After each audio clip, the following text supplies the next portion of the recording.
It's faded, baby. Perfect.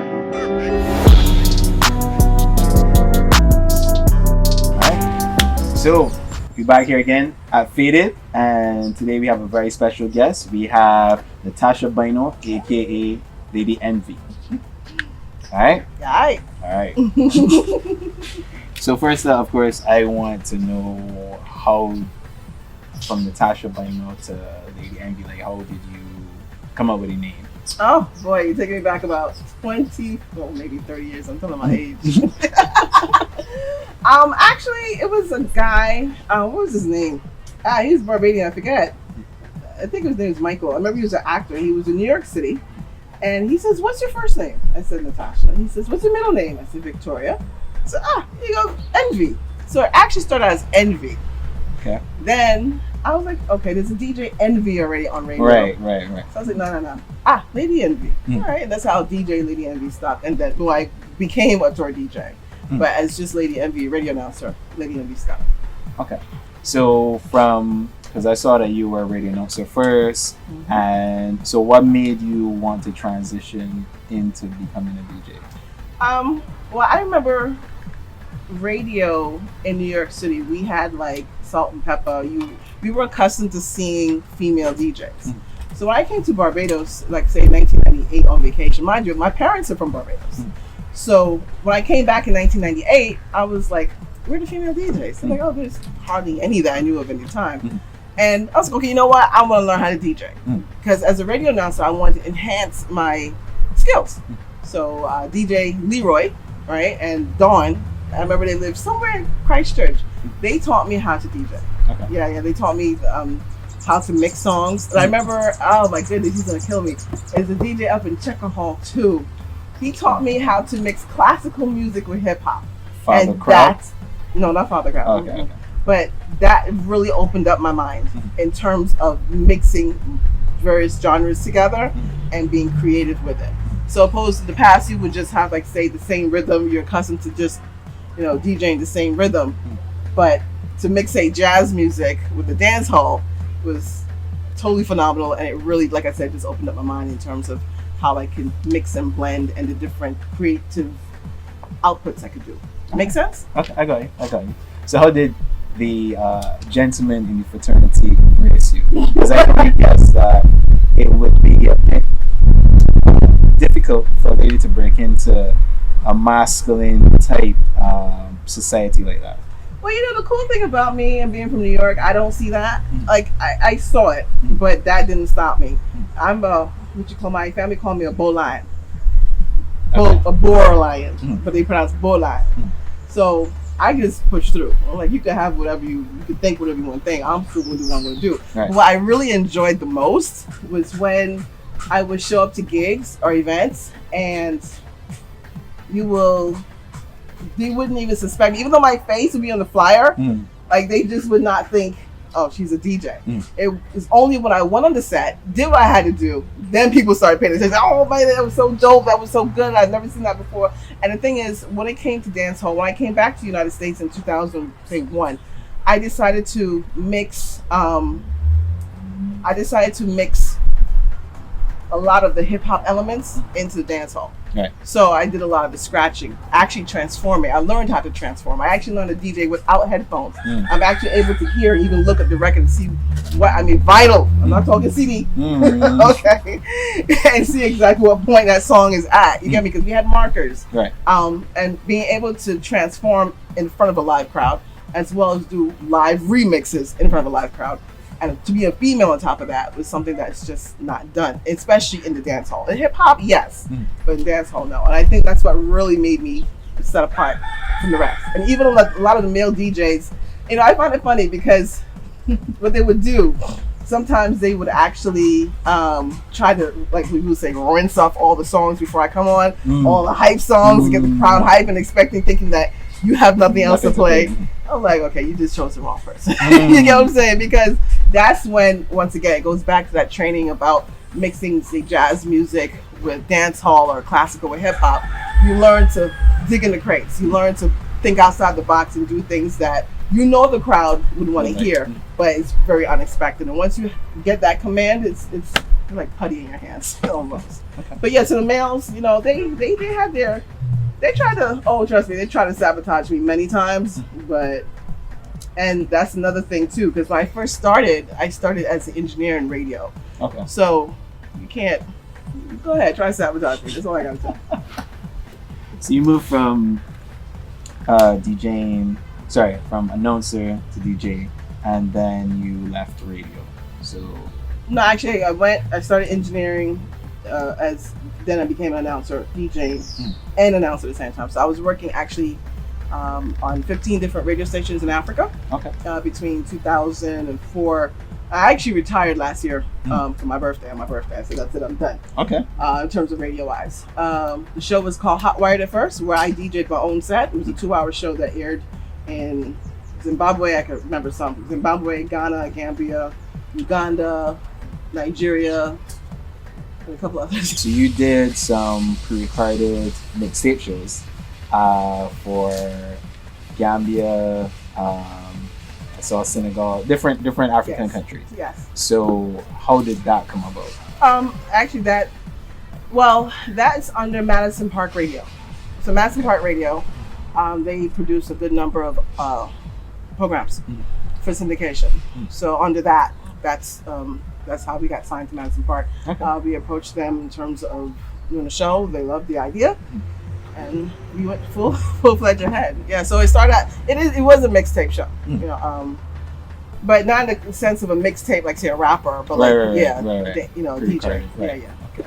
And I also saw that you, before you were lobbying for artists to try to make connections with people in Africa Yeah. and stuff. I like someone who do their homework. Go ahead. I love someone who do their homework. In regards to like soca and stuff. And so how do you feel now that the two have started to fuse a bit? I mean, not every artist has gotten the idea or understand the correlation and stuff, but seeing that you were sort of as far as I know, the first person on that whole wave and stuff, how do you feel now seeing it come full circle? It could be much. It could be developed a little bit more. I don't know, a lot more. I would love to see more fusions. I mean, I remember when I was doing the mixtape show Hot Wired, which became Pure Fire in 2008, which I'll talk about later. Yeah, we tried to do some collaborations with Ghanaian artists, with Alison Hines. And the cool thing is, the Africans know who Alison Hines is. They know who Edwin Yearwood is. They know who Masha Montano is. It was really good, you know, for them to like come through me and ask me to do this. So I would liaison the two and, you know, hope for the best. But even now, I'm starting to hear, I know of a Barbadian, I can't remember the name, but I know there's a Barbadian artist who linked up with Ugandan artists like as of last year to do a single. Yeah. I'm sure. Okay. Yeah. But it was really, we even featured it on our show. But I would like to see more collaborations. You know, I love the fact, you know, I've always urged people to just not look to Ghana, just not look to Nigeria, look to Sudan, look to South Africa, look to Eritrea, look to Madagascar, you know, look to almost every nook and cranny of Africa and try to learn the different cultures in the music and try to infuse it in what we're doing, you know, especially knowing that a great number of us come from Africa. It'd be nice that we can have that bond again in terms musically. So, yeah. I got you. I agree. So,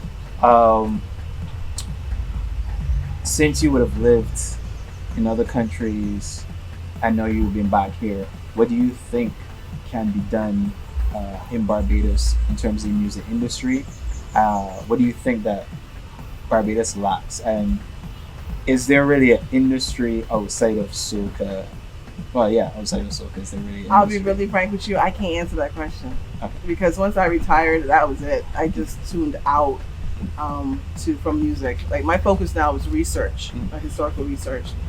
I mean, prior to COVID, I think that's the best reference point. I think more can be done, as in anything. To be quite frank with you, in regards to the industry, I just wish that artists, in particular, would take more of an initiative. You know, so like, oh, because it's faded. I'll tell you what I did. No secret. So what had happened was when I first started DJing, I would do CDs, produce CDs, and I would pretend to be my own manager. Okay. So I would come up with Sydney Scott. Sydney Scott was me. And I would, go online and look for the different flyers and pull them off online and call the number, ask for the promoter, get the address. This is, before really email was really email. And I would mail out the CD. And then, once we were able to do like bigtransfer.com, then I would send them through through electronically. And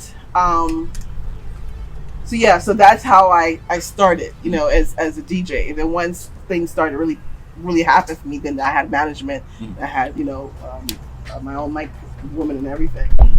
But then I just wish that they would take more of an initiative opposed to, I'm not saying they're not waiting, but, just pick the phone, call somebody, email, try to make those networking links. And that's what it's really about, is those networking links. Get where I'm coming from.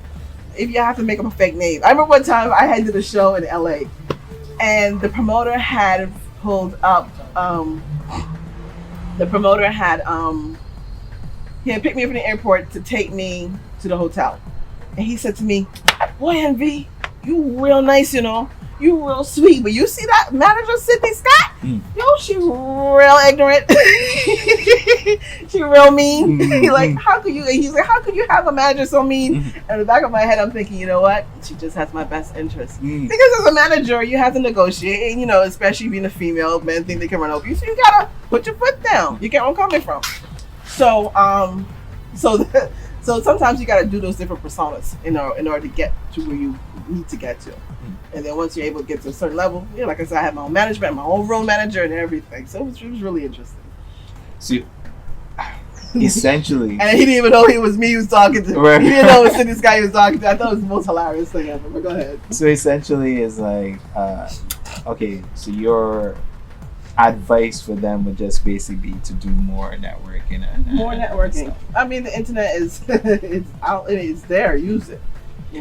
So versus, I don't know how much Barbadian music you've listened to recently, in reference to like some of these songs that would have been in the past, but I think a lot more artists are better now. Okay. In terms of production, songwriting, those things like that. But you still have a plethora of artists that don't understand they need to come correct from the get-go. So yeah, you might not have much money for recording, right? But then you build up to that, because at the end of the day, I think like you only have one shot with certain people, right? And it's a process, though.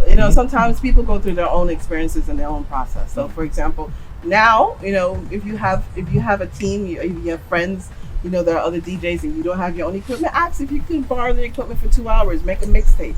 You take that mixtape and hey, I'm a promoter in Dubai, I'm a promoter in England, or wherever the case may be, make that connection, say, hey, I'm a DJ, this is what I can do. But I will say, though, for most DJs and artists as well, what makes you different from the rest? Why should I have that is always a big question, because everyone thinks, I found, especially here, everyone thinks like, okay, I'm an artist and I sound good.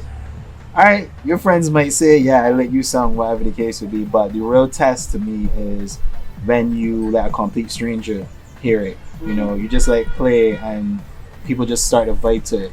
So I think like a lot of artists, not just here but in general, have too much of an ego, rather than, all right, I gotta come into this thing humble, right? And try to understand the ropes and different things like that. I remember there was I did a song at time, soca song, and I just look at who was best in the game. Okay. Right? So I looked at Marshall and I was like, okay, how do they present their stuff?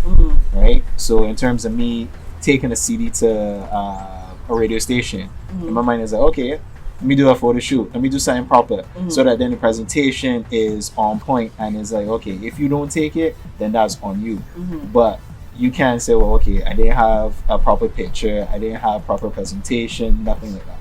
So I think like a lot of artists need to understand, as you said, it's a process, and you need to in my opinion, come correct from get go. Yeah, and study it. Study the different frameworks, study the dynamics of, like you said, the Marshall Montano. Study Marshall Montano, but then look at yourself and figure, okay, what makes me different? What added value can I give to my own personal project that will put me at a cut above the rest? You get where I'm coming from? And that's where you gotta literally listen to. I remember when I first started DJing, man, let me tell you, I was working at WWRL, right? And I used to produce a number of talk shows.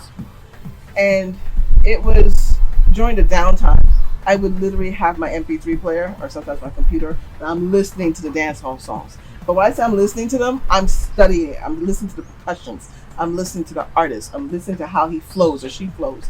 I'm listening to everything because as a DJ, I want to know every nook and cranny of that song. So when I get on stage, I'm like, there's a little snare here I can use to scratch. Where I'm coming from. What is the beat to it? Is it 4? Is it 8? Is it 16 bars? Those things are very important. What songs or other songs are 16 bars? What other bars are 8? What other songs are 8 bars that I can match up with? So then I would listen to other DJs, and how they mix and stuff. So you have to know who your competition is. You have to know who you are, what talents you bring. Look at the famous ones and look at their frameworks and how they're able to, how they're able to present themselves, and then add your value to that. You touched on something that I always find interesting in terms of DJs. Do you think that DJs now have? Okay, my interpretation, my belief of a DJ is that they are to bring new music to the people, right? I started listening to radio for a few years. I started listening to radio before because I never forgot Meek Mill had a song that came out in America, and I was onto it like for months. So then it dropped here in Barbados, and the DJ was like, "Yeah, brand new Meek Mill," and I was like, "Yo, this shit is not new," right? So and they did it with other songs and different stuff. So for me, it's like, why am I listening to the radio if you're not bringing new stuff, right? Yes, you can play the what's popular, right? But I think it's still a process to get those songs. Before those songs were popular, somebody had to play them.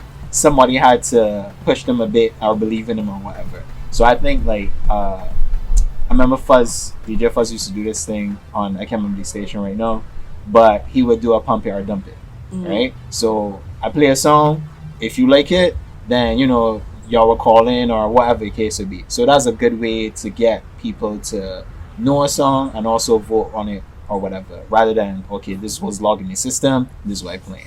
So do you think a lot of DJs have don't bring new music to the culture versus just what is logged in the system, or you think they still do that? Well, it depends on the station, it depends on their policies. So for example, with Slam, we weren't able to bring in everything. Had to go through the producer, the program director, everything. You got me. So we didn't have that liberty. But as an announcer, I can go to Scratch and say, Scratch, look, well, at the time I can go to Scratch and say, what do you think about this particular song? And he says, yeah, okay, so, go. Then we'll either present it to the public or do it as a breaking song, if you get where I'm coming from. So it really depends, but I do believe it is the job of the DJs, if they do have that liberty, to yes, introduce new music, definitely. And I think that would make you different, especially if you're able. Once again, this is why I keep saying, go back to Africa, go back to Uganda, go back to South Sudan, go back to Ethiopia. Find the songs that, especially now with Afrobeats really popping. You know what I mean? You can be different in that regard. So, and I think that's what made my show in Africa so well, was because we wrote music from the Caribbean. So we didn't play Afrobeats. We totally represented the Caribbean in every which way. We played soca, we played dancehall, we played hip hop too, a little bit of it, but it was primarily Caribbean. You know what I mean? So yeah, I do believe it is the responsibility of the DJ to do that. But at the same time, you have to also understand the dynamics of the stations and how some radio stations work. To also add to that, I remember when I first came back to Barbados in 1998, I used to work for Def Jam Records. Okay, So nice. I used to bring back a lot of records from DMX when he first came out. I Mm. used to bring out music from before them. I actually worked for EMI as well. So Gangstar, Arrested Development, and Oh, Janet oh. Jackson were the three people I was assigned to. Mm. So I would always bring back product. Every time I came home just on vacation, I always bring back product because my job was to send products to the radio stations in America. Right. So I'm like, why wouldn't I send product to my own home? You get where I'm coming from. But that's from the American standpoint. You get where I'm coming. Even Pharoah Monch, I remember when I brought that record down. So I'm very happy. There's a lot of songs that, in terms of hip hop, that I was able to help the DJs break on the radio here. But yeah, have that link. Mm. If you can't have that industry link, Mm. who is involved, on that level, they can introduce them to new music. But then, like I said, with the internet, everything on the internet, that's not hard to do. It's just there. Yeah, back in the day, you had to call the record label. You know what I mean? You had to go through a whole process to get new product. I mean, it was. I would say it was hard back then, harder. Because you had to prove you were from a radio station. And you had to write in. You get where I'm coming from. So, yeah. What was it like working with those big names? It was fun. It was fun. It was nice. The cool thing, it was really interesting to me, is that when I first started working there, especially Carrots One, I worked for Carrots One for a year. Mm. He was my favorite. Chris was always Chris. Mm. What you see on stage with Carrots One is what you will see behind, closed doors. He's just in the office. I mean, he's just very, very loud in your face and loves to teach. Mm. Very knowledgeable. Oh my goodness, I learned so much from him. But in terms of some of the other artists too, it really surprised me being 16, 17, now getting in the industry. Yeah, they have a particular persona, but when you get to know them personally, it's like, okay, I don't like this person. Oh. Okay. Whoa. Yeah. Okay. Yeah. And that to me, I think, was one of the biggest shockers. But you do what you had to do, especially, with, once again, the egos, and there's such and such person, and there's some who have the big names and very humble and very nice. Speech from Arrested Development is one. Actually, me and Speech, we still talk to this day. So yeah.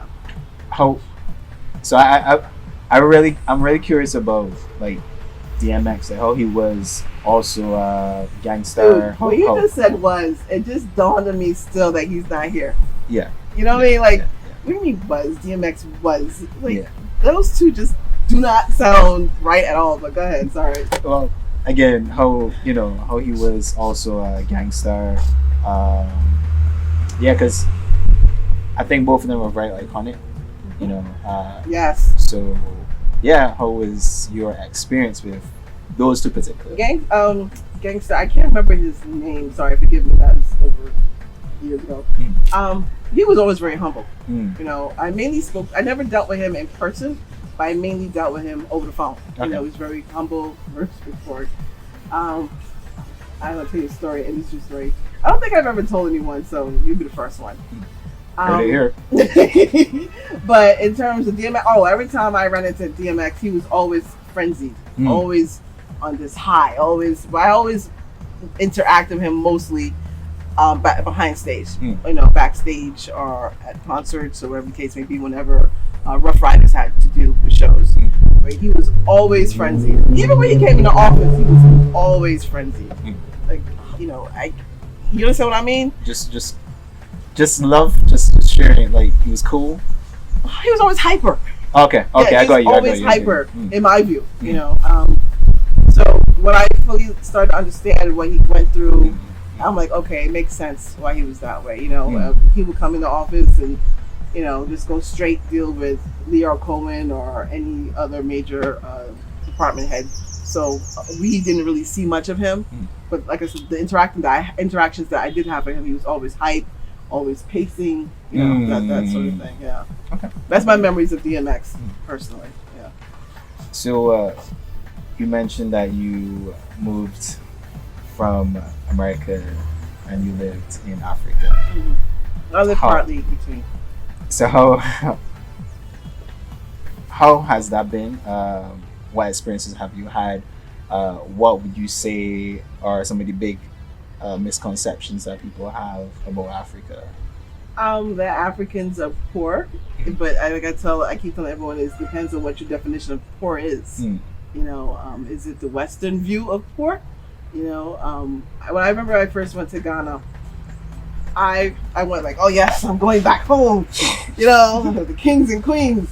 I looked around, where are the kings and queens though? Where the palaces? What's he look? But then I'm like, I started to feel bad. Mm. But I said, hold on, Tasha. I said, stop. Look. I looked, and what I saw was the community. Mm. I saw family. Mm. I saw compounds. I saw compounds that mothers, aunts, sisters, brothers, they will all live in. Everyone had their part to deal with the community. I saw cattle. I saw sheep. Little cute goats. Oh my God, the goats are so adorable. Oh, they're so short. Anyway, it is really. I'm an animal lover. Sorry, and I can just grab them and just hug them up. Anyway, and I said, but wait a second, they got wealth.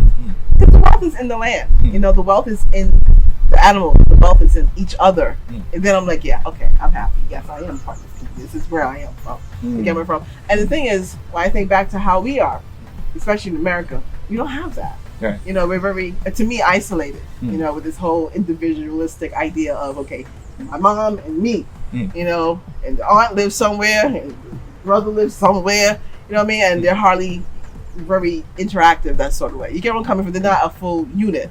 But within Africa, they have extensive family members, and they're all. Like, I have a son now, and I have no children. You get me? I have a granddaughter now. You get where I'm coming from? And they've adopted me, and I've adopted them. So big shout out to Maliki Cool and Malika Tulai and John Maliki, my family in Ghana. So yeah, it's just a wonderful thing, and it's good to be a part of the community. Yeah, Okay. but it's beautiful.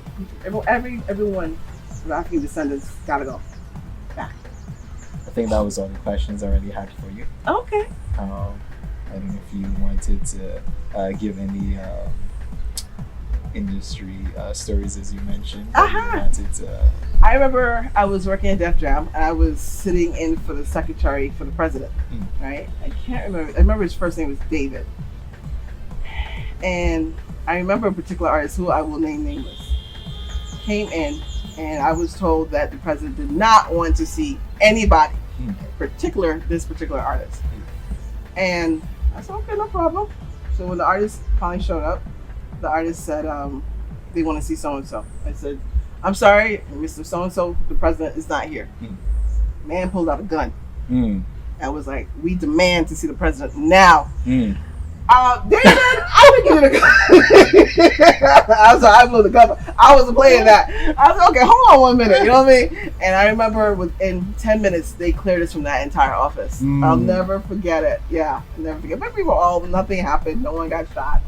But it was a very interesting story. Okay. This was Def Jam? Yes, this is Def Jam. I can definitely tell you that. Yes. Okay, cool. Yeah. Do you think, because I guess you've been, how long you been here? No. This particular trip? No, yeah. Since October, November. Okay. So I guess you would have. I just wanted to find out what your thoughts are on this present government. Me personally, I love her. Okay. And I'm not a political person. I don't get in politics. I don't do Democrat or Republican. I don't do BLP deal. I don't. But I will tell you, I love what she's doing. I love it, especially culturally. Because now that I'm in history, I'm a researcher now. I love the fact that she is building a slavery museum in honor of our ancestors. Okay. I love that. I love the fact that she took back remains, to Ghana to be buried as a way of, bringing them back home, bringing our ancestors back home and making that connection. So regards, and also forging those African network, links with Kenya, and Ghana, and there's another, Liberia, I think is another one too. So in that regard, I am fully, I'm on. I think she is, in the world stage, she is, to me, a star. Okay. And I really want Barbadians to understand that in particular because, she speaks for Barbados. She puts Barbados on the map. People actually know Mia Motley, and they know Barbados because of her, her arguments towards climate change and such, especially when it came to the pandemic and the inequalities of. So for that, yes.